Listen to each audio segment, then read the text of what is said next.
Are you there, PL? Here, PL. Are we recording? But dude, my voice is just not the winning one today, man. I'm all nasally and stuff. That's fine. I can do it if you don't think you can handle it. No, I can do that. What happened to the show must go on? No. Oh, what does he say in the office when he's like, over the teeth, through the gums, look out, stomach. Okay. Yeah. And he like takes the shot or whatever. All right, you ready? Yeah, go ahead. Report suspicious activities and call 911.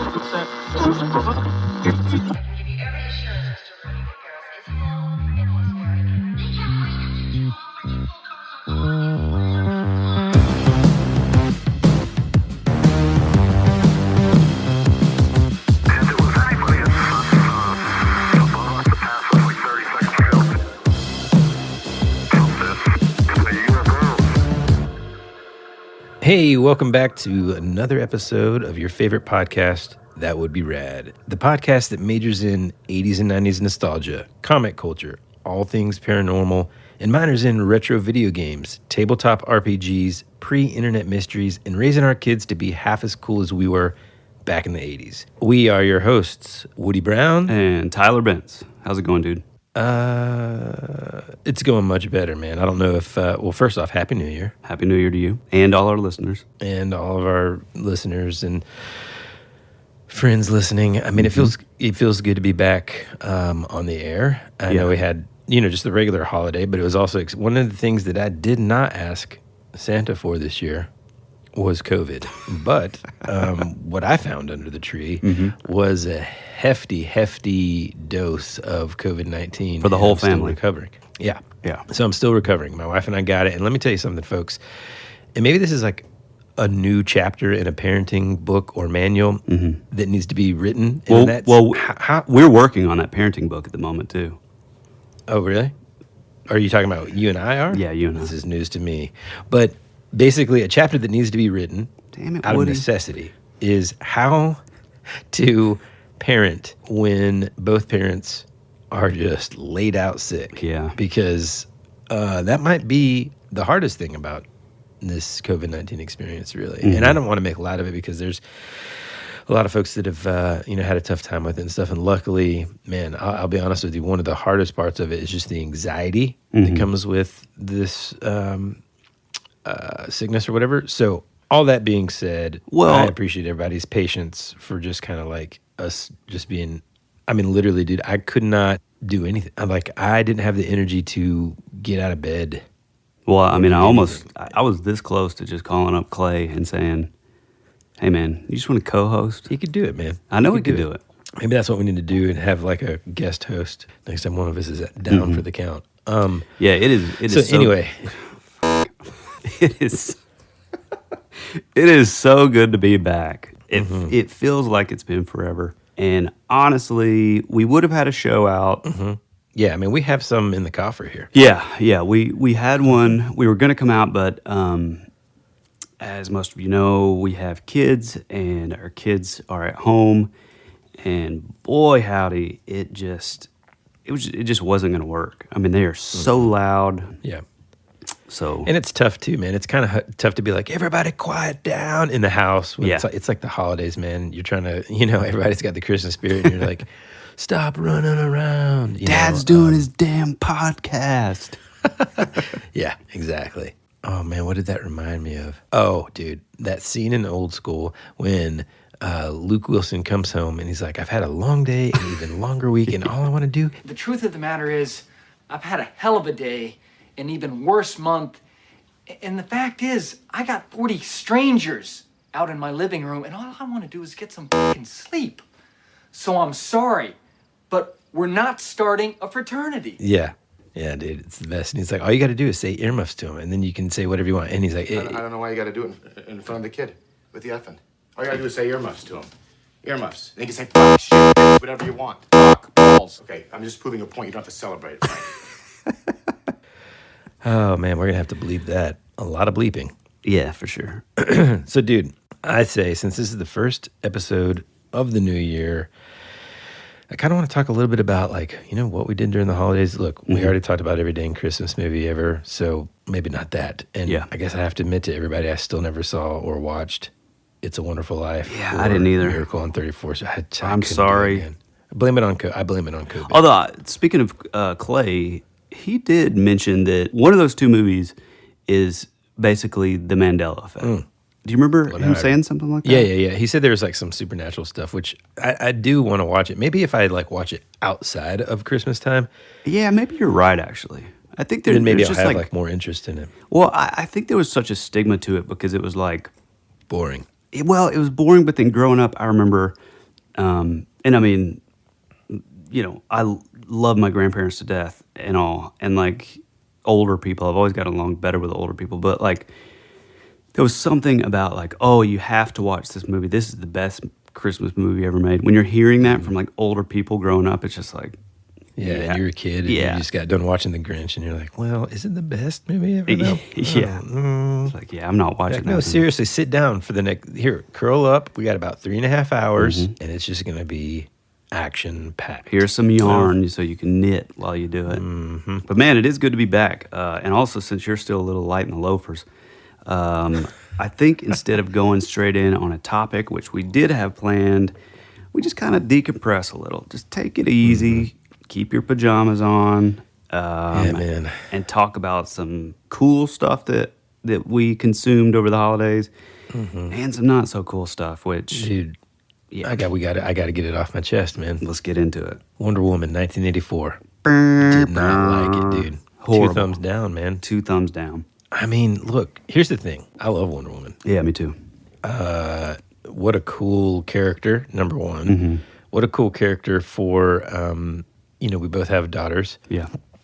Because, my son's really not into, he's not old enough yet to just think like Gal Gadot is, attractive or whatever. And so he just doesn't want to watch any like girly stuff. But man, what a cool character, right? Yeah. And not to mention that, it's like the premise, the pitch that they pitched to us, the audience, was Wonder Woman in 1984. What could be better? I mean, when we first saw the poster, it was like, first of all, I mean, this podcast wouldn't be possible without a massive amount of nostalgia for the 80s, especially right around that time of 84. You see the poster, you see that killer font, that like Olympic font, you see all the colors, you see the costume that, God, they botched it all to hell, but like you see the costume that Linda Carter wore in an episode of the 70s one, and so it was just like, oh my gosh, they are going to knock this out of the park. Yeah, the question that you just have to answer out of the gate is, did the movie live up to the poster? No. Not even close. Not even close, man. No. And I think one of the things that, forget about like, we don't even have to dive into it, but we can. Forget about the plot. Forget about the effects, whether or not we liked the effects. Forget about all that for a second. Yeah. And let's just talk about the fact that they totally, in my mind, capitalized on nostalgia vibe that shows like Stranger Things and, all the stuff, even Thor Ragnarok, right? Yeah. Like that should have been their model. Like if we're going to do something like this and call it Wonder Woman 1984, it needs to have this overall vibe like Ragnarok did, which isn't set in the 80s, but it had the vibe. Well, I think a lot of it too is like, and this is what's so great about Stranger Things, being set in the early 80s and then progresses over the course of the 80s as a whole. But number one, you kind of have it's almost like there has to be sort of a genuine vibe of like intention. And let me explain that. That means like, like Wonder Woman 84 felt like a very studio decision. It felt like, oh, we're going to do like a Stranger Things, it's set in the 80s and it's going to, really appeal to that crowd. But yet we're going to leave out like anything 80s. Anything 80s. I mean, other than shoehorn in like the little like fanny pack scene, that's it. Yeah, that's it, dude. I mean, like that's the most frustrating part. Like it's almost like if you're going to do something and call it Wonder Woman 1984, 1984 needs to be a character almost. Like, You know what I'm saying? Like 100%. That's a great it needs way to put be. It needs to be such a part of the story. Yeah.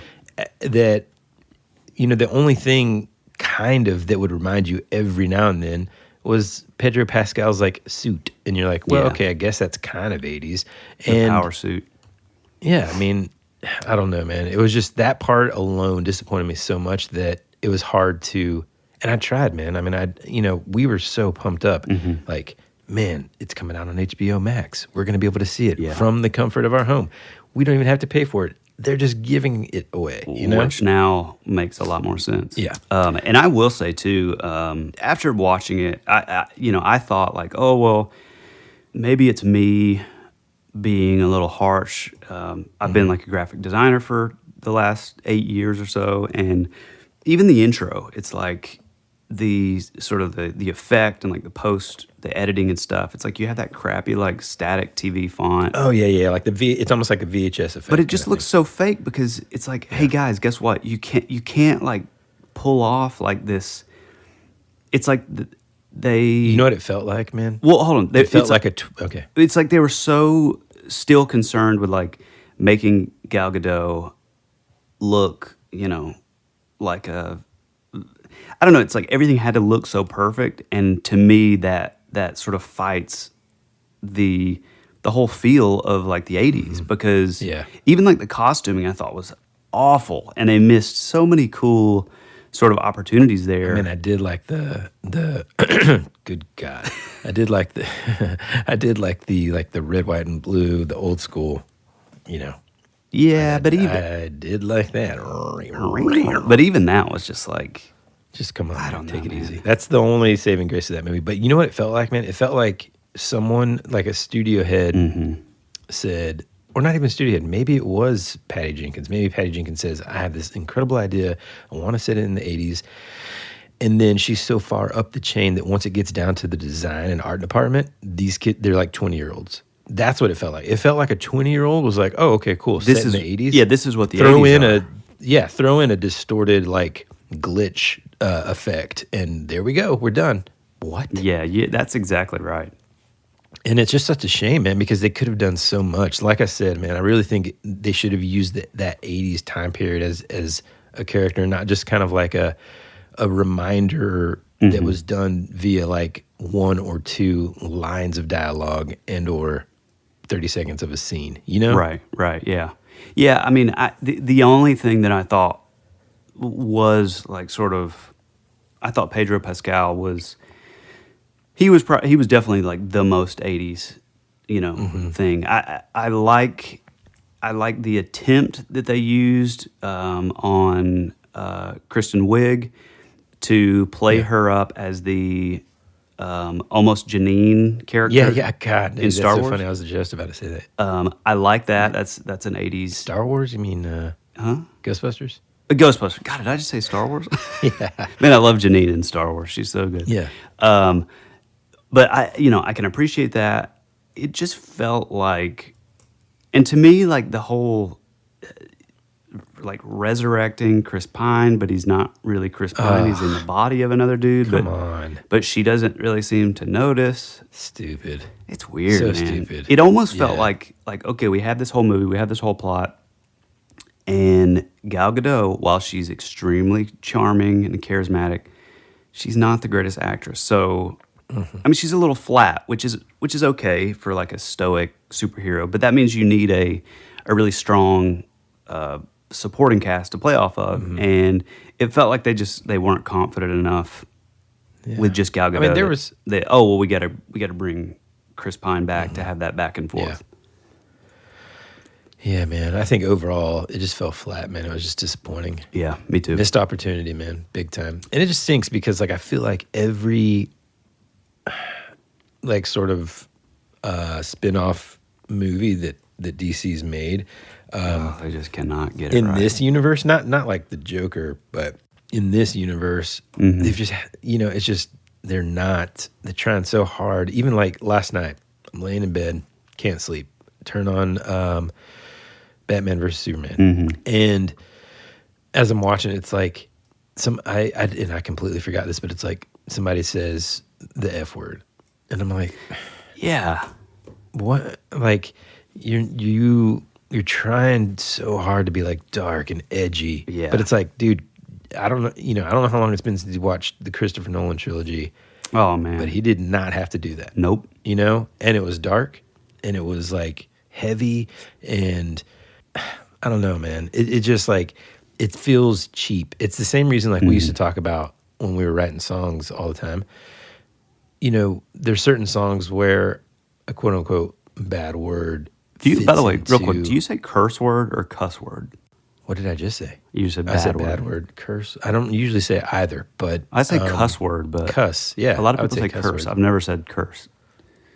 Which random thought because of that. I loved in Fantastic Mr. Fox whenever they Oh, yeah, replaced bad cuss. words with like the word cuss. He's like, "What the cuss are you talking about, dude? That's brilliant." Oh, it's so good. Anyway, go ahead. Go back. Yeah, like we just felt like it's a cheap and easy road to use cuss words in anything. whether it's Although art, poetry. we would have a few cuss words here and there, Yeah, but it would be it has to fit the the vibe and serve like the there's song. this. Yeah, exactly. Like the part of that Oasis song where he says, wipe the shit from your shoe. I don't know why. I always thought that was cool, whether it's the alliteration of shit and shoe or whatever. Yeah. I think there's moments for it, but even just, I just feel like DC has a lot of trouble. I mean, to me, man, Aquaman was one of the worst movies I've ever seen. we just Literally, I lost remember him. like being in the theater and just being like, my God, this is like he's eating a rose right now, folks. Yeah, there was some. It's just embarrassing. I mean, honestly, though, as weird as this sounds, I think I enjoyed Aquaman more than I did Wonder Woman. Yeah. Yeah, probably. But I mean, you go from, remember the first time you see Aquaman, he's slamming this Jack Daniels bottle down, waves Oh, are it's crashing amazing, all around dude. him. The He just White looks Stripes so song. bad to the bone. Yeah. Mm-hmm. And then, so that's okay, cool. And yes, Aquaman movie's going to be great. They've taken this character that kind of seems like a little like, not really that cool, that swims with dolphins and stuff, and then they've made him into this like Jason Momoa, like just bad to the bone Pacific Islander dude, and you're like, okay, this is gonna be amazing. And then you watch the movie and he's eating a rose. Yeah. I mean, how does it get, dude? These are monster. The same kind of stuff blows my mind with some of Marvel, some of the choices Marvel makes. These are gigantic companies, man, with property that is so old. And there's just a ton around them. How do these things get passed, man? Well, again, I think it falls on like the studios. I think it's like certain decisions are like executive decisions. I mean, to me, I feel like the only person that can like pull this off. Well, not the only person, because there's a few exceptions here and there. But like, I feel like if a director comes in and says, hey, I've never read a comic book in my life, but I'm going to do this Superman comic, or I'm going to do the Superman movie, or, I feel like that's kind of a common thing that it's just sort of like, what are you doing? Like, I feel like unless those people have an extreme, like, vision of their own that they're bringing to the table, like Tim Burton, like the Russo brothers that did Captain America 2, Winter Soldier, it's like those are the exceptions, but I feel like there's a lot more of those people who are like, oh, well, I don't really dig comics, so I'm going to come in and do, it feels like they don't know the characters at all, so they're just sort of like, oh yeah, we're going to make him like dark and edgy, and it's like, whoa, you do realize that like, while you think that's a revolutionary concept, we tried that in the 90s in the comics, and it almost completely destroyed the comics. Yeah. It's just like, it's like, what are you doing? I think in some ways, it all comes down to, man, like either this person is a good writer or director or not. Yeah. Because like I think someone with no experience can come in and just like do amazing things, and it might even be kind of nice that it's like a fresh approach. Yeah. Well, Taika Waititi, he's that's amazing. Yeah. Oh, I mean, in my opinion, dude, that guy single-handedly saved the Thor franchise to me. But the other Thor movies, garbage. But he's the perfect example of like he's coming in with like a vision. Hunt for the Wilder People, which you've still not seen, is probably in my top 5 movies of all time. Yeah, he's a guy who brings a unique vision He's brilliant, dude. He is brilliant, and his comedic sort of like sense of comedic timing and like placement is just, he's so funny, man. Yeah, because like within Ragnarok, one of the reasons that I love that movie so much is there's just so much. It's just like a Star Wars movie, really. There's so many parts to it. Like there's the funny stuff. There's like this serious stuff that happens. There's like this, battle between Thor and his like estranged sister that's just like evil, and there's this like father and son thing, there's this like brotherhood thing, there's this, there's just so much. It's so like thick and complex, but yet still feels good, and it's funny at times and it's sad at times. It's just perfect. And then you got Wonder Woman, and it's just like, dude, can I read some of these like hilarious IMDb reviews? Oh God. I mean, I will say awesome. The only person that I think that I've seen anything that likes it is our best friend Johnny. Man, I think if I remember right too, Johnny liked Aquaman. I mean, I didn't hate Aquaman. Oh man, you got to rewatch it, dude. I was forced to watch that sucker on an airplane. Well, I say forced. Obviously, there's other options. I thought, I'm going to give it another try. Surely, and I'm pretty sure it was after talking to you and Johnny. And I'm like, surely it's good. These guys said it wasn't that bad. I rewatched it again. I didn't make it, but like 20 minutes in, I'm like, I cannot believe that this was made. It's embarrassing. Well, I gotta say, to me, I think the worst part of the whole movie is Nicole Kidman and all of her plastic that she's. Yeah, I think we've talked about her on here before, man. Poor thing, but dude, God, she's the worst. What is the movie, man? Did we talk about this already too? Funny that you bring that up, because on that same flight, I think it was to Ireland, I watched this movie with her in it that was fantastic, man. She plays this this police officer that was an undercover police officer like years before. Oh, you told me about this. Yeah, and it like kind of goes awry, and then she has to like, the bad guy kind of has resurfaced and stuff.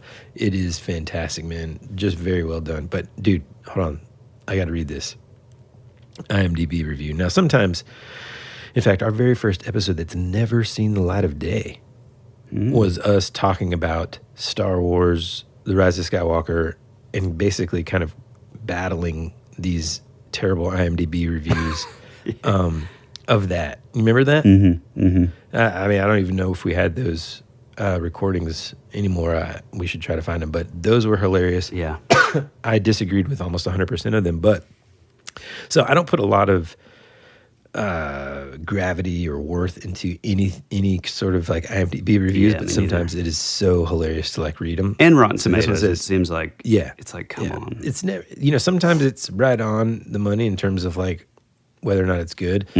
I'll talk about another terrible movie that my wife and I watched this break that is just, oh my God, it's so awful. Okay, this is hilarious. It says, the title of the review is, first off, this is 2 stars. Which I don't know. That's pretty. Kind. But the title of the review says, "Makes Justice League and Suicide Squad look Oscar worthy." It says, "I have low expectations for DC movies. Some have delightfully surprised me. This falls flat on its face after 15 minutes and never recovers." This one says, "From hero to zero in just 2 Wonder Woman movies." 1 star. Just read the other reviews. All true. That's it. That's sort of the lazy way out of that one, but it is true. Well, I'll say this too. Maybe we've harped on it long enough. Well, my little kiddo's coming in the room that was up all night in our bed. What's up, little kiddo? You want to what? You want to talk? You going to talk with us? Hey. What's your name? What are you doing? Ellie, you don't have to hold the mic. Hey, this is my daughter, Elliot. She's 2. Down. You want down? No, I got you. You want to draw with me? Yeah. That's amazing. Well, this is a okay, go hang out with Mom, okay? Hey, she'll put on Elsa, okay? Okay, love you. Okay. It's all good, man. Look, I think we harped on Wonder Woman quite enough. Everyone probably gets it. Yeah. We don't like it. One thing that we Okay. Well, at least one thing hadn't changed in 2021. yeah. Well, no, one thing that you brought up, the fact that they didn't use "Ride the Lightning" when she's. Oh my! It's like, what are you doing, Come on. guys? It's like use every penny of your soundtrack fund. Yeah. I can't think of the word. Budget. Budget. There we go. Yeah. Use all of it. Yeah. And get Metallica to let you use "Ride the Lightning" when she's literally riding the lightning. Yeah. That was my favorite scene. Yeah. In the movie. Well, I wasn't finished. You're ready to wrap up, and I still got. No. I'm saying that was my sigh of just disappointment in the movie. Oh I was yeah. listening. I think that it kind of had the same issue as Batman Returns, where I felt like we see Wonder Woman in action like barely any at all until like the very end. I mean, I felt like there were a few cool moments, like The opening sequence I thought was awesome. when she was a kid. I thought the mall scene was a little cheesy. Like I like her winking at like the little girl, but like some of the choreography was a little weird, kind of cheesy. But yeah, the ending was cool. I thought. I really think that the is it Kirsten Wiig or Kristen Wiig? I don't know. Oh, man. I don't know why I'm second guessing myself. Miss Wig. Miss Wiig. I really love her. I think she was great in Bridesmaids. Yeah, she's amazing. I felt like she did not utilize any of that charisma that she has on other stuff, which kind of leads me to look back at the director. It's like, Yeah, I know, man. And here's this kind of gets into where I get a little nervous because hey, Woody, hold on just a second, buddy. Hold on. Hey, baby, you're gonna have to go, buddy. No. I think this would be a great time to take a quick break and hear a fabulous word from our sponsors. After these messages, we'll be right back. Tyler, man, there's one thing that got me through this COVID craziness. I got in the mail a couple of items from our merch store. And I got to tell you, man, this crew neck sweater is maybe one of the most comfortable things I've ever worn. The inside of it is like, I don't know how to explain it, man. I'm never going to take this thing off. Wait a minute, we have sweaters? Oh, yeah. We've got sweaters, hoodies. Wait, sweaters, though? T-shirts. Huh? Like knit sweaters? Sweatshirt. Come on. Dang it, man. Okay. Just go with it. I mean, you know what I'm saying. Sweatshirts. This sweatshirt is the most comfortable thing I have ever put on. I also got this like really cool trucker cap that says B-Rad on it. I mean, I think if people haven't already, they need to go check out our merchandise store. They can find it at shop.spreadshirt.com/thatwouldberad. So again, that's shop.spreadshirt.com/thatwouldberad. America's future can be determined by our dreams and our visions. It was very intense, bright light. For over 200 years, there have been reports of giant man-like creatures. From another dimension, another world, I don't know. The most intriguing mystery on the North American continent. You're listening to That Would Be Rad. Okay, so I think we said enough about, I think people understand we don't like the new Wonder Woman. Yeah, we've ragged on that movie enough. Boy, that's a phrase I haven't heard There in a long were time. a few cool moments, but overall, 2 thumbs down from the That Would Be Rad podcast. Yeah, unfortunately. Yeah. I'll tell you another movie that, man alive, was just pretty terrible. What's that? Was Ava. It's on Netflix. It's got... I think I saw... I think it was on one night. Don't even try, man. It is terrible. Well, I feel like I kind of liked it, but I think I was waist deep in, well, no pun intended, but the Warriors of Waterdeep. Yeah. D&D app. So I wasn't really watching it, but... I mean, the cast thinking it was all right. It's pretty outstanding. It's got Jessica Chastain, John Malkovich, Common. Nah, maybe I didn't see it, because I don't remember Colin John Malkovich. Farrell. Yeah, he's a big part of it too. And so it's got like all these pieces that would make it a pretty cool movie, but it just doesn't deliver, and it's just not good. I feel like we're complaining a lot. So should we let's talk about something like, that makes me sound less like a curmudgeon that has an illness. Okay. One thing that I've recently seen, I'm still not done with it. And I was not interested in getting into it at all. But there was nothing on, and it was the first thing I saw. And I was like, you know what, man, I've heard a lot of good things. So we started The Queen's Gambit, and it's awesome. Really? Dude, it's amazing. Yeah. It looks so boring to me. You saw it? No, I mean, Oh, I no. know Just what it just looks so boring. Dude, that's what I thought too. Man, it's really cool. No, this is I can't think of what the lead girl what else she's been in, but Oh man, a ton of stuff. She's awesome, man. yeah, was she is in, amazing. She just makes it. I mean, she's got this, I don't know, she's such a weird character. And it's funny because as I was watching, I had this thought of like, you know, I'm really drawn to these girl characters that are, you know, they're not like the typical sort of, I don't know. It's like they don't rely on like being ultra pretty or like put together or like sort of seductive in a way that like they can sort of manipulate situations. I'm drawn to like the girls that are just sort of act like characters that are kind of like, I don't know, just kind of left of center, a little off. But yeah, she's incredible, and it's really cool. I'm telling you, you really will dig it. Yeah, she was in Split. She was the main girl that I don't know if you ever saw Split. Yeah, I did. I can't remember her. But that's kind of like the first time I ever saw her. She's also in New Mutants, which I haven't seen yet. But I don't know. I'm kind of torn on New Mutants. You haven't seen it yet, have you? No.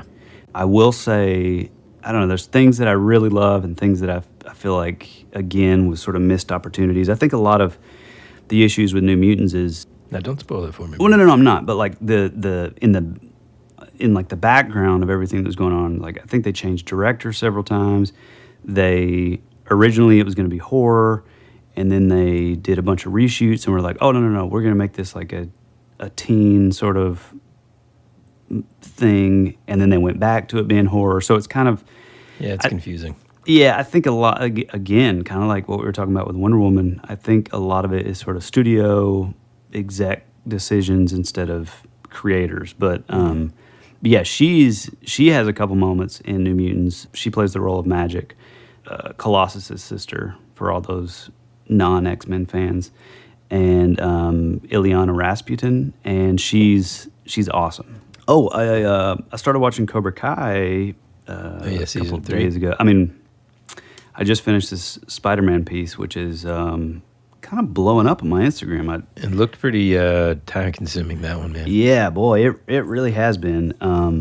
And this is a common thing with a lot of my artwork. There's like a ton of detail, so it takes forever. And so, you know, if say a piece takes 12 hours, like solid 12 straight hours, which usually they take longer, but I will hate that piece from hour 1 until about hour 11:59. and then I'm like, okay, this is kind of coming around, but yeah, I realized that wow, I've never done a Spider-Man commission or even a finished Spider-Man drawing, just in general, my whole life. Yeah. So yeah, when you said that to me, I thought that's the first thing I thought of too. I don't think I've ever seen you draw Spider-Man, which I think I don't know. I think you did it really, really well. I loved your take on it. You know, it's interesting too. A question that I had as you're talking about it is like, can you move from, like, let's say you have this Spider-Man piece that you're working on, but then you also have, in other words, is that the only one that you work on? You can't really like jump to a different one. You have to focus on the one, or how do you ever mix it up? Like I typically jump around quite a bit. Like I actually started working on this probably back in October, and then Cam at Inky Knuckles, my art rep, he had the idea that we could do some like Halloween pieces. And it was super, super kind of him. He's like, you know, I won't take a cut, but we'll do like a Halloween thing. And I think it'd be cool if you guys did a couple of, if you guys do some like Halloween themed pieces. So I did some some Hellboy pieces. And then for my friend Benno, he's like a art collector who has some incredible stuff. He's out of Atlanta. He's the one who paid for the Bride of Frankenstein piece. So I started kind of the prelims of this Spider-Man all the way back in October, and then I kind of have bounced around. I think I did a cover for Dark Horse or Image. I can't remember. Like when you're just opening up more questions for me. So Sorry. when you have something that you're working on like this, like how do you make sure that somebody didn't spill coffee on it? Or like, do you put it in like a special...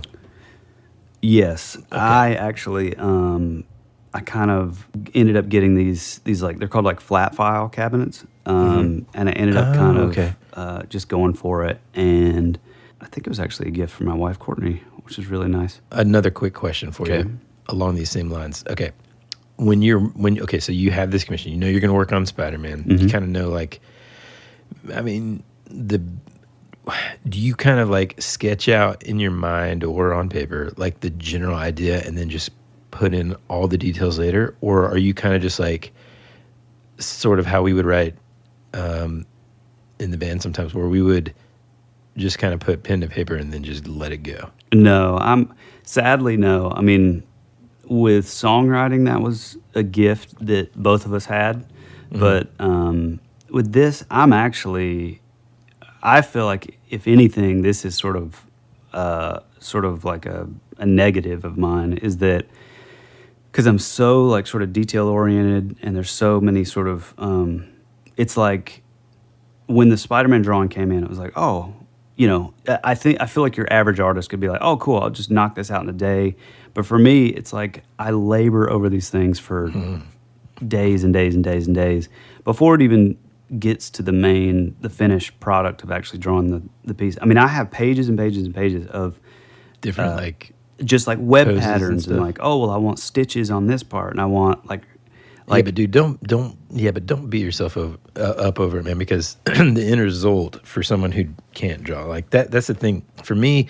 I'm always extremely fascinated, I should say, by the things that I just don't have the skill set, you know? Yeah, so whenever I'm looking at this stuff, I'm viewing it through like, man, you know, like, golly, like all the detail. I mean, that's part of my favorite stuff in your art is like the extreme detail. Now, what's funny is, and I don't know if we have mentioned this before on a different episode, but like, I didn't know, like, I don't know. I figured that there's just like, you're just drawing this with a pen and then you go in and sprinkle some magic. I don't know. I didn't know that you're using like these freaking brushes. And so every single small detail is literally done by hand. And I feel like, and maybe this is my ignorance, but I just feel like that's just not happening as a whole in the comic artist, you know, industry, right? I don't know if people are still using brushes on all those little details.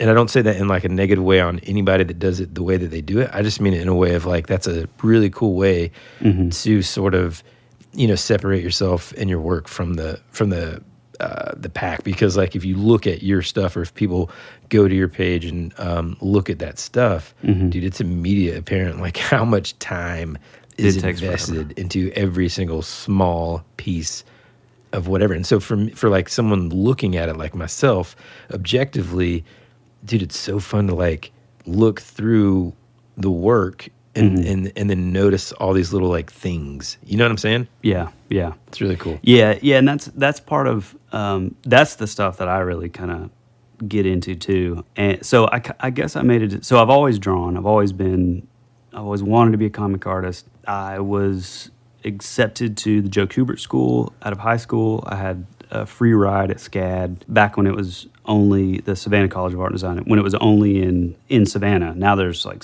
you know, there's one in Atlanta. I think there's a couple more, but you know, I've always drawn, but probably like 10 years ago, maybe 8 or 9 years ago, actually, I've been a designer full time, but I kind of made the decision. I discovered a guy by the name of Raphael Grandpa and a guy named Paul Pope. And to me, they are the two greatest and most sort of influential, unique voices in comics in the modern age. And fortunately, through the years and because of my style and how we have similar techniques or whatever, I don't know.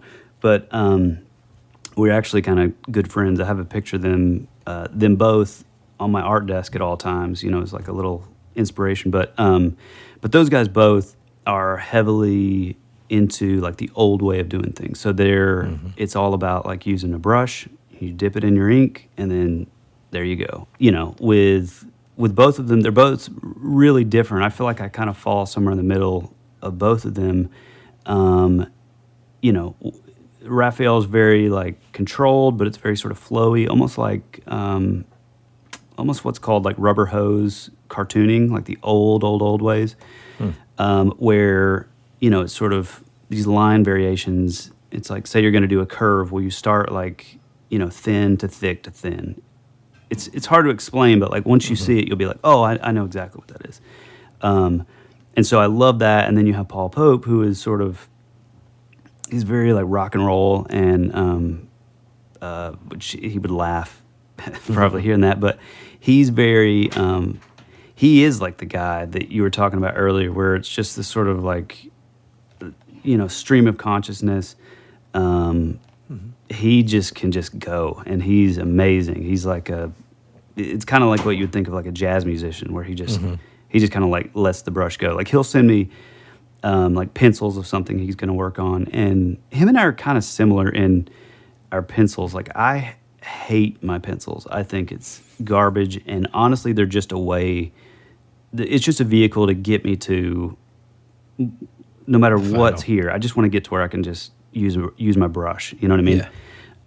And he's a lot like that too. It's just these loosey-goosey pencils that kind of don't make any sense, but they make sense to us. Yeah, it's like, okay, I know that I'm going to do the outline this, of a story or something. It's just like little scribbles and notes that wouldn't make sense to most, but to the creator, it makes sense. Yeah, yeah. Which, I mean, as far as that goes, I guess it's similar to like the old notes we would take. Oh my gosh, for songwriting.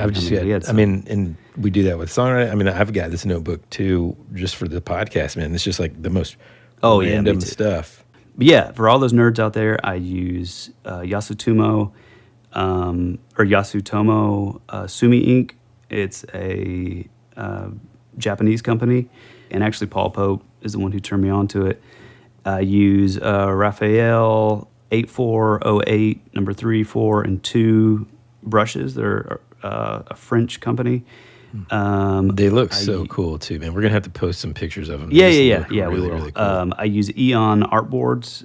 They're out of Tennessee, I think. So South representing. That's the only Bristol boards I use for everything. And I use Deleter screen tone. And what's funny too is like I said earlier, I've been a designer for years. So my wife was lovely enough to get me the big Cintiq tablet for Christmas last year, which is amazing. And I do a ton of stuff digitally and for like branding and a bunch of different stuff as a designer. So it's always good to like, as much as I think that stuff's cool, I could just never replace the feel of having a paintbrush and dipping it in ink. That's so cool, man. Yeah, so cool. Well, which oddly enough, as a guitarist, which you and I both are guitarists, but as a guitarist with like pedals, it's kind of the same philosophy. It's like there's something about like that analog, like individual stomp boxes. It's funny, man. Throughout the whole, I would say for the most part, any songs that we wrote and stuff, like my stuff was always kind of like the aesthetic sort of feel. For the most part, I was relatively like what we call like barefoot in terms of like pedals. I had like my tuner, and every now and then I'd have a variation of some fuzz pedal. And I think you may have had like a delay at the very end, man. I started getting into like a lot more stuff for sure, and it was fun. But there's just something about the Hot Rod Deluxe, man, that just on its own plugged directly into that thing, and then the sound is just exactly what I needed. You know, the combination of my hollow body guitars and this amp was just exactly what I always wanted, you know. And I was going to say, it's funny because I hate that amp. I use like a matchless style boutique amp called a Thomas, which is built here by a guy named Butch Thomas in Georgia. I have a pedal board that's as big as a child's casket. I like all that kind of like, you know, stuff.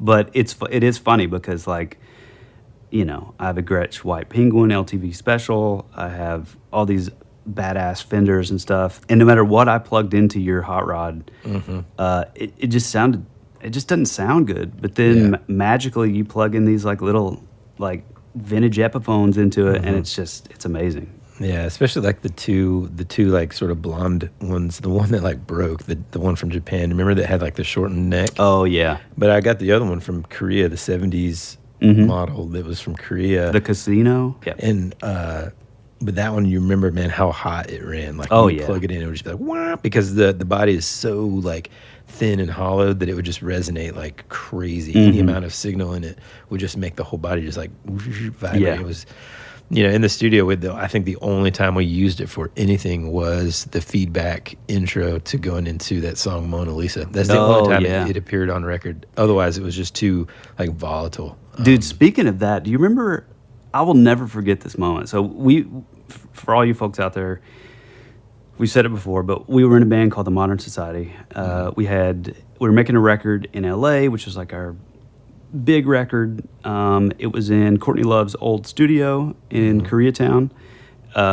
It was amazing. I still love that album. It was a great experience. We had such a good time out there. Weeks spent out in LA, and but there was a time when Stacy Jones, our producer, had an old like matchless amp, which this is what turned me on to like matchless style amps, and there was like a solo, and basically it was like a tube screamer with some delay, but it just wasn't giving it. Oh, and then like a 60s jazz master, which he also turned me on to later, going and getting into the Fender offset stuff. So I later got like a Mustang. Oh yeah, man. Jazz master. That one they had, man. Whew. Yeah, it was amazing. It was like a 65 or something, but just incredible. But I remember I had that into my 70s tube screamer, just straight into this matchless, maybe delay, I can't remember. But the only way that we were able to get this sort of like sort of liquidy, slidey kind of thing was like if you crank it up. So like basically which boy, we're really getting into the weeds here for non-musicians and artists. But anyway, there was a moment where the only way to do that was it's me in the studio with the amp completely cranked to the max. Which was like one of the craziest moments as far as being a guitarist, because, you know, even if you crank up loud, like in your practice space, you know, to fight with like your drummer or whatever, it's still never totally all the way up. There's always that sort of, I mean, especially if you're in a place like around other people, it's always like, oh, well, that's probably a little too loud. Right. But like, this is the first time, and it's a Class A amp, which is like pure power compared to like a Class AB, which is like, it's like a higher voltage rating, but like lower output actually. Again, nerd stuff. But yeah, I'm sitting in there and like, he's like, yeah, just go ahead and crank the amp all the way up. Just turn it all the way up. And I remember turning it all the way up, and it was the loudest thing I'd ever heard. And I remember playing that solo, and it was amazing because it was like, you know, you would hit a note, and it almost has like a I think it was in the solo to Cosmonaut, but it had this thing where it's like every single note within, like, if you let it hang for like more than a second, it would start like the feedback would start like coming up. So it almost sounded like this weird violin like ramping up. So you could slide into like the next notes, but the whole time it was like, even with headphones on, I remember it was so loud that like my body was like, you could feel the music. Yeah, it was like concussive. Like it was like my body was like, oh, this doesn't feel good. This hurts. Yeah, man. But yeah, There's a Good lot of times. cool moments about that. Just that recording, the sessions for a lot of those songs, you know, that I remember. It was so much fun. So yeah, and unfortunately, that album kind of went never the made it way to the shelves, man. went the way of the label. So, but you could still find copies on eBay. On eBay from Japan and Crazy, China. dude. Mm-hmm. So that's interesting. One thing that we can do is have an episode maybe where we do like a rundown of one of the songs, do a little backstory about the song, and then play that'd the be song great or whatever. Mm-hmm. Now, once again, we've done an entire episode without even touching on. Now we've got how many now under our belt? 2-3 sessions of Dungeons and Dragons.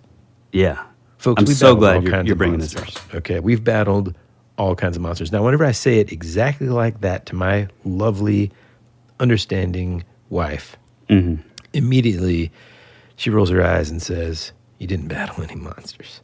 And I said, "Babe, man, that's rude. You don't understand." I don't even tell Courtney. And then, like, I'll show her like pictures of the beasts that we slayed together as a band of fighting adventurers, and I just get the same eye roll, bro. Yeah, but I gotta say, man, it has been so much fun. And I know there's a lot of folks out there, listeners, that we've actually talked to via our Instagram who say, you know, like, I just don't know if I could get into that. And then some that say, man, it's amazing.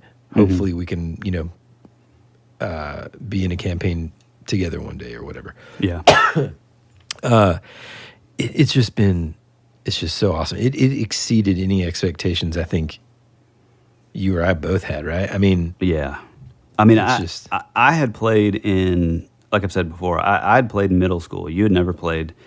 So, but, you know, I mean, that's been, you know, 20 years or something, you know, crazy. So, so we were both, it was both basically us going in kind of new. And man, like our DM or Dungeon Master, Ellis, and another dude who's been a friend of ours for years that used to play in other bands around, you know, we were kind of in the same circle.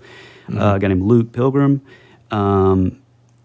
It's just been incredible. I mean, you know, and we're not even playing, you know, because of all the COVID stuff. We're doing it virtually, you know, like we play on this it's like Zoom, but web app, if you will, called Roll20, and it's really incredible because the DM can share.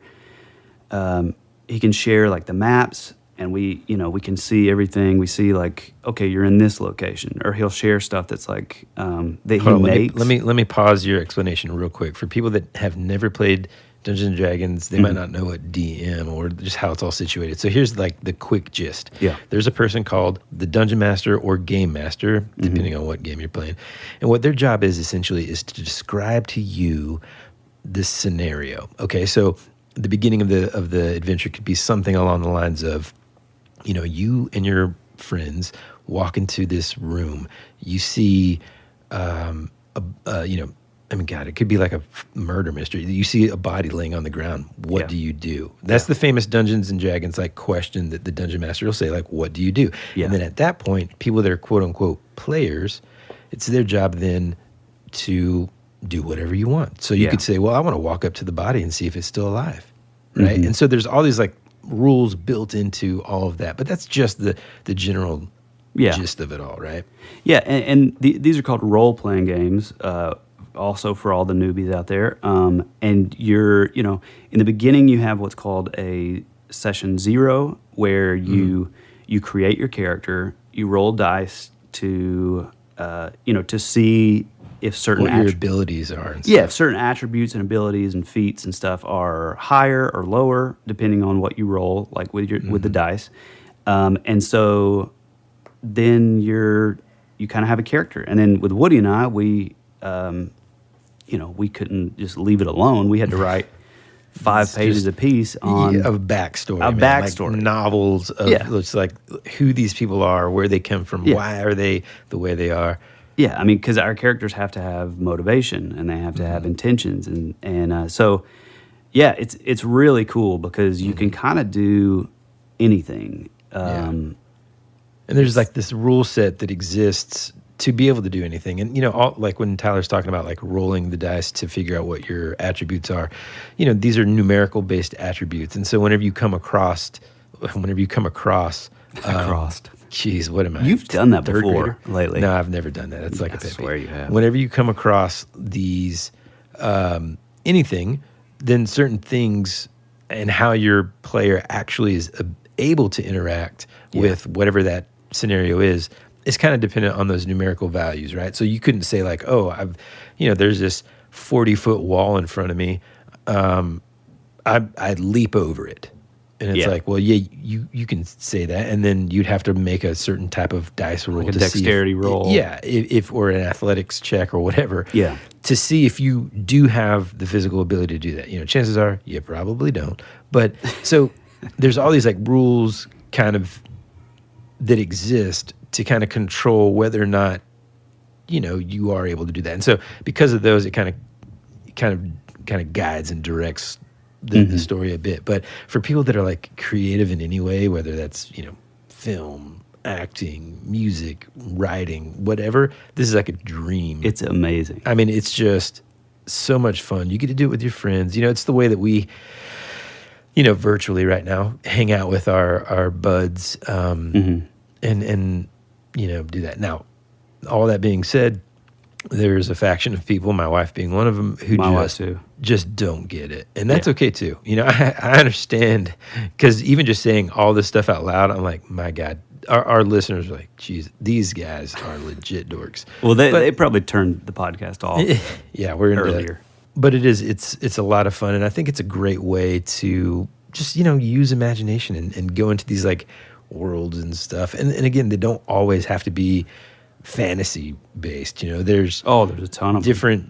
There's just so many different ways to do it, and at its simplest form. We talked about these guys the other day, but there's a couple YouTube accounts that I watched before I started getting into this. One of them is like the Dungeon Dudes. Another guy is like WASD20 or whatever.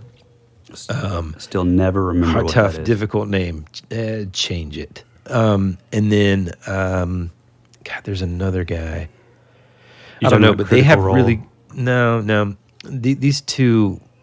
WSD20 and also especially the Dungeon Dudes, they have really good videos about like just getting started. Then it kind of explains it, and it's a really cool sort of way to just say like, simply put, it could be very simple. You could just, like the example that I did where it's like a murder mystery. There's these parties that people do. Like I bet 100%, dude, that if we went to our wives and we're like, hey, we're going to do like a murder mystery party.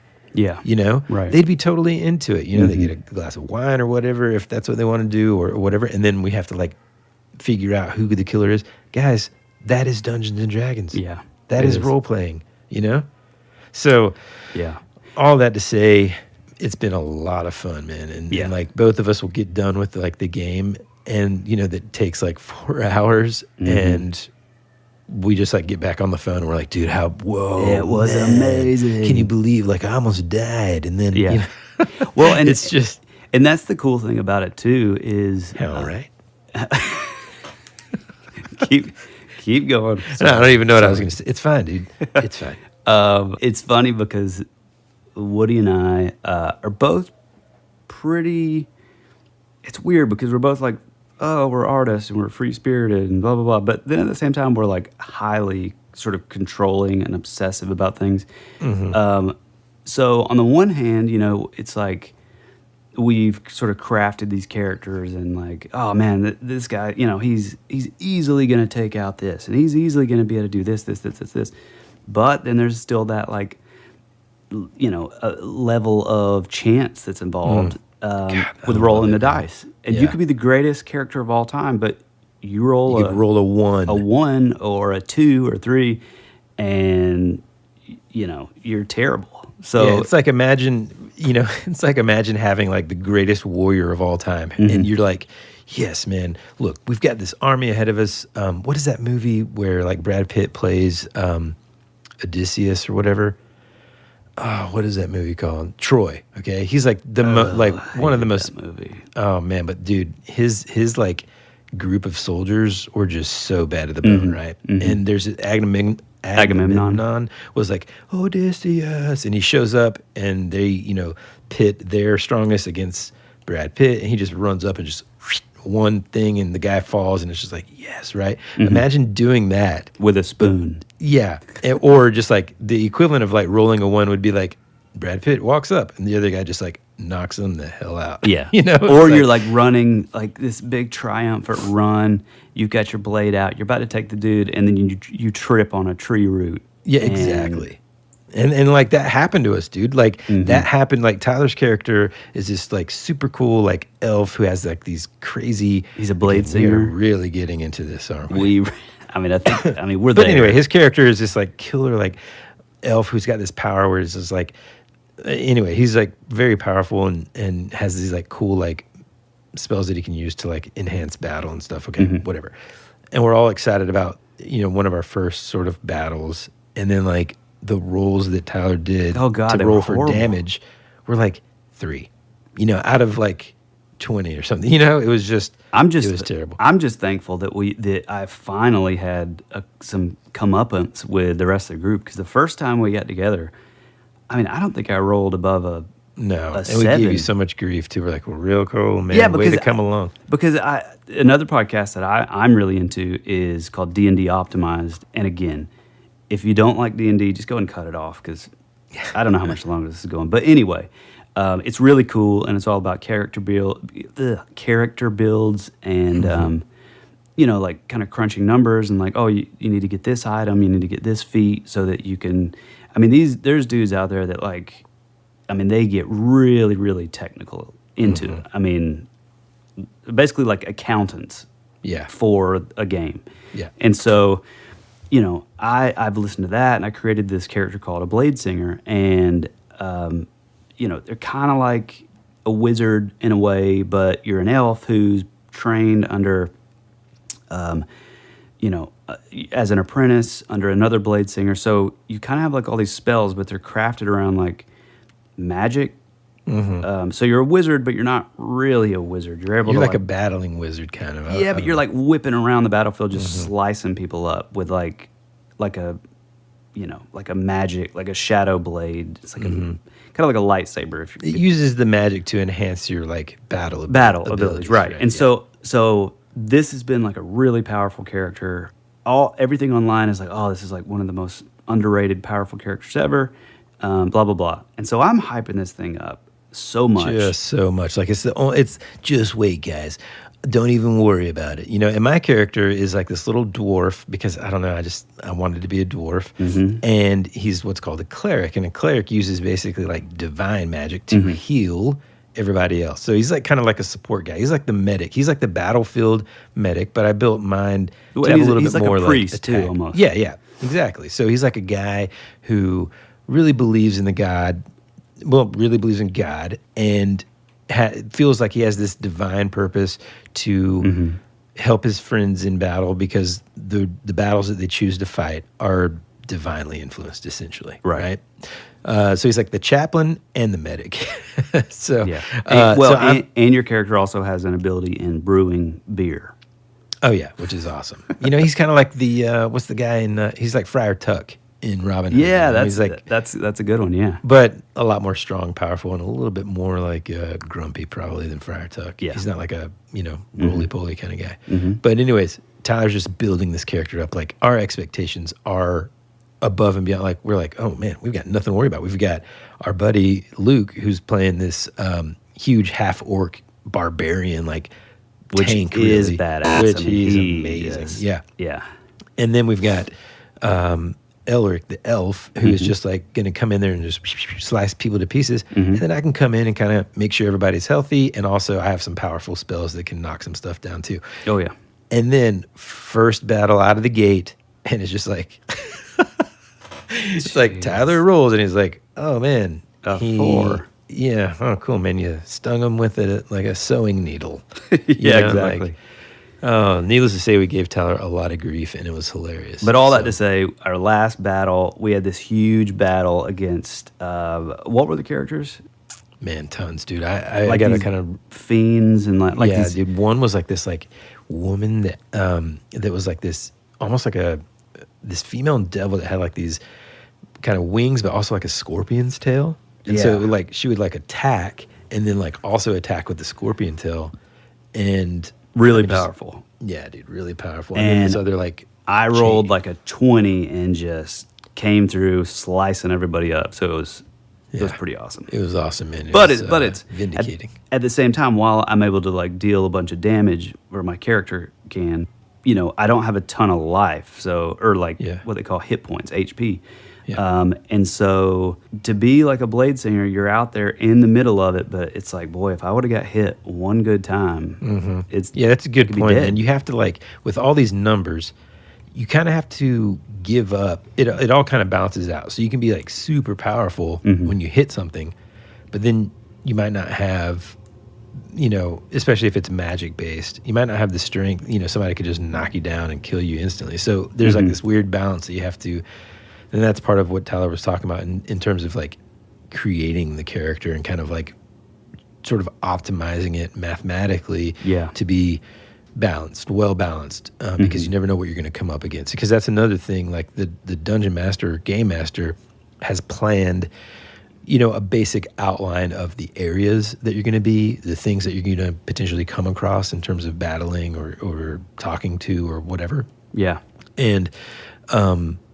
And so you don't know that, though, as the player. And so as he's describing the scenarios, sometimes you might not run into the things that he had planned or, you know, so well, to go ahead or you might just run into this, like, poor little dude that's in this, like, circle of hell that you try to intimidate by holding over a river of lava and don't think about how, as you get close to that river of lava, lava's it's hot. not only burn you, but burn this guy. And we basically, like, trying to intimidate him, holding him upside down to tell us like how do you get into this like dungeon or this like castle or whatever. This poor son of a gun just like dies in flames. And then we're like, oh my God. And what's funny about that too is, so our dungeon master, Ellis, basically, you know, he creates just, I mean, an entire world. So we're in this area and this fight that we got into with these things before, the reward was like a couple of these coins. Well, then these coins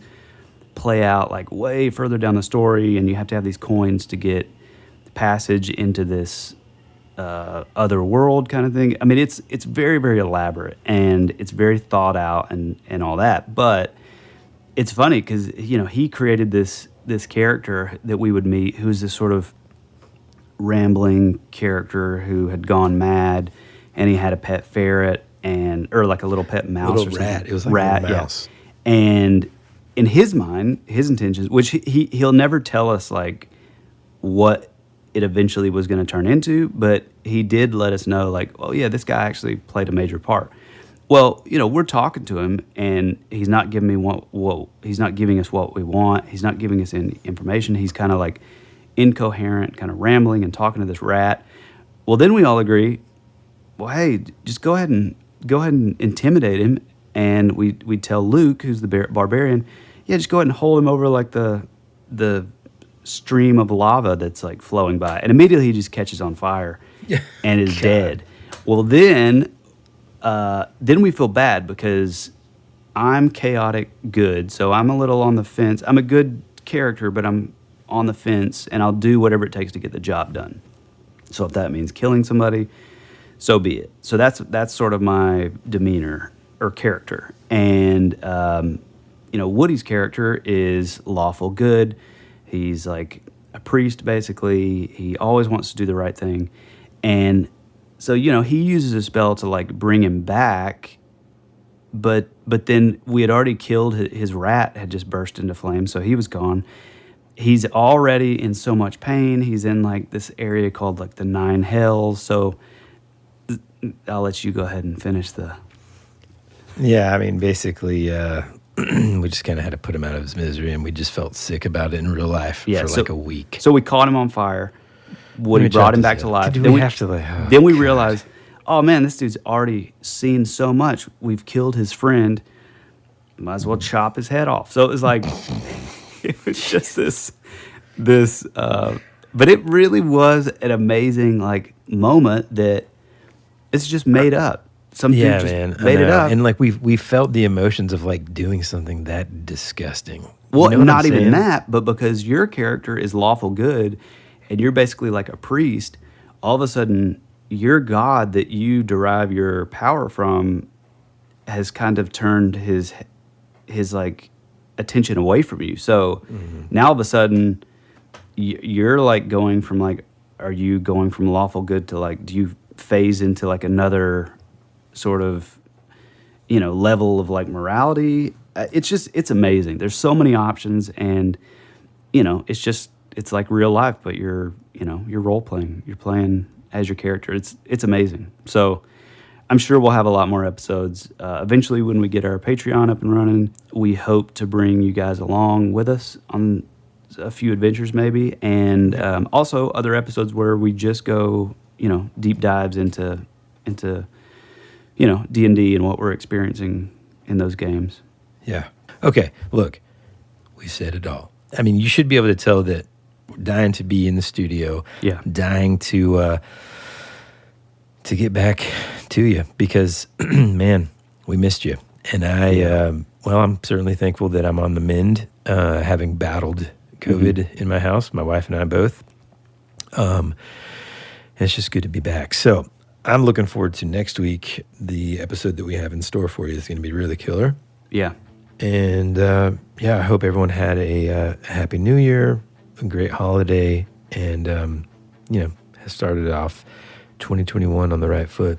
Yeah, for sure. Yeah, you can find us at our Instagram page. That would be rad. If you have anything you want to talk to us in private, you can send us DMs or send it to thatwouldberadpod@gmail.com. We love you. We appreciate you. We thank you for coming back. We're glad to be back. And, it's going to be a good year. And we're looking forward to it. So, as always, be rad. That's the way it goes.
Clouds in a time where I just needed some sunshine. You were already dead before you became a ghost. You always said our future